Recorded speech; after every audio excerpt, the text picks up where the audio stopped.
অনেকদিন ধরেই এই কাঁচের বোতলগুলো জমিয়ে রেখেছিলাম পেইন্টিং করার জন্য।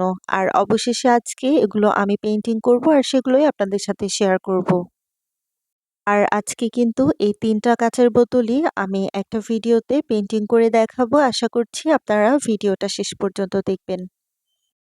তো ৩ টা বোতল একসাথে পেইন্টিং করব আর এই ৩ টাকে একসাথেই সাজিয়ে রাখবো। এইজন্য আমি ১ম এই ভেবে রেখেছিলাম পেইন্টিং গুলো খুব সিম্পল ভাবে করব।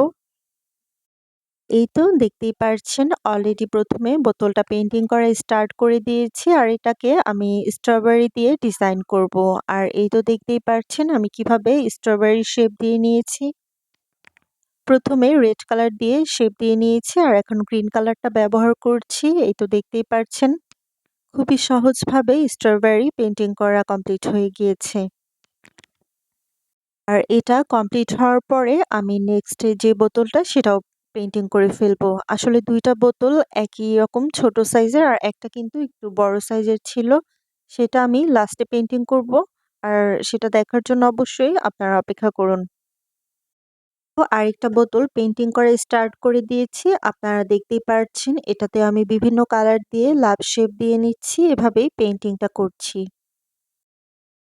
তো আরেকটা বোতল পেইন্টিং করা স্টার্ট করে দিয়েছি আর এটাতে বিভিন্ন কালার দিয়ে এভাবে লাভ শেপ পেইন্টিং করে নিচ্ছি। সম্পূর্ণ বোতলে ১ম এ এভাবে পেইন্টিংটা করে নিব।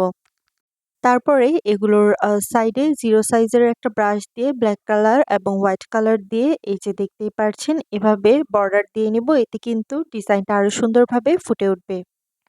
এর বোতলগুলো পেইন্টিং করার সময় একটা জিনিস খেয়াল করলাম, এই বোতলগুলোতে কাঁচের বোতলগুলোতে যখন পেইন্টিং করা হয় কালারটা খুব কম বা হালকাভাবে এপ্লাই করা ভালো।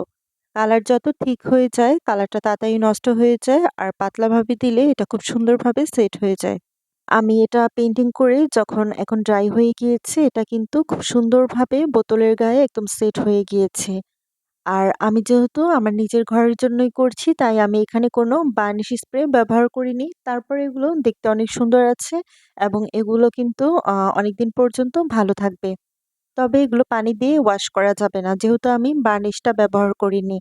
আর এটাতে যদি কখনো ময়লা হয় ওয়াশ করার দরকার হলে বা পরিষ্কার করার দরকার হলে একদম শুকনা কাপড় বা শুকনো কিছু দিয়ে একটু মুছে রাখলেই হবে। আসলে পেইন্টিং রিলেটেড অথবা হাতে তৈরি যেকোনো প্রোডাক্টই একটু যত্ন সহকারে ব্যবহার করলে অনেকদিন পর্যন্ত ভালো রাখা যায়। তো নেক্সটে একদম শেষে যে বড় বোতলটা সেটাও আমি পেইন্টিং করছি।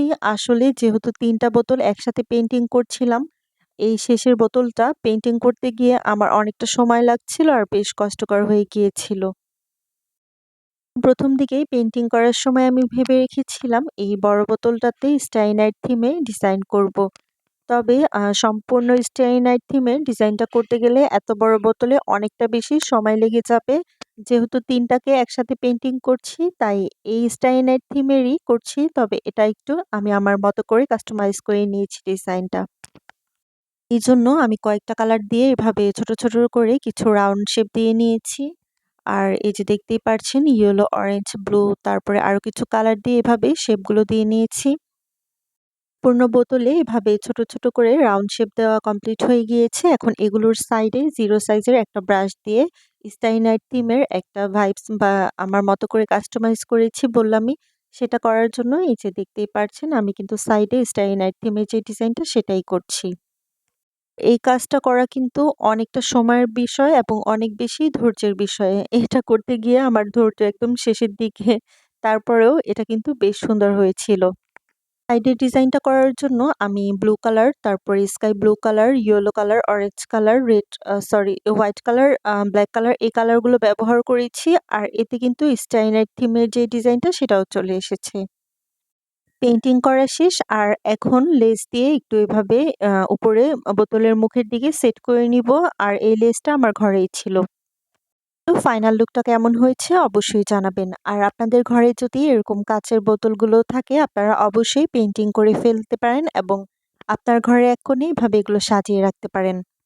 আপাতত এটা এভাবেই সাজিয়ে রেখেছি। তবে এগুলোতে কিন্তু ফুল অথবা যেকোনো প্রয়োজনীয় জিনিস রাখলেও কিন্তু দেখতে বেশ ভালো লাগবে।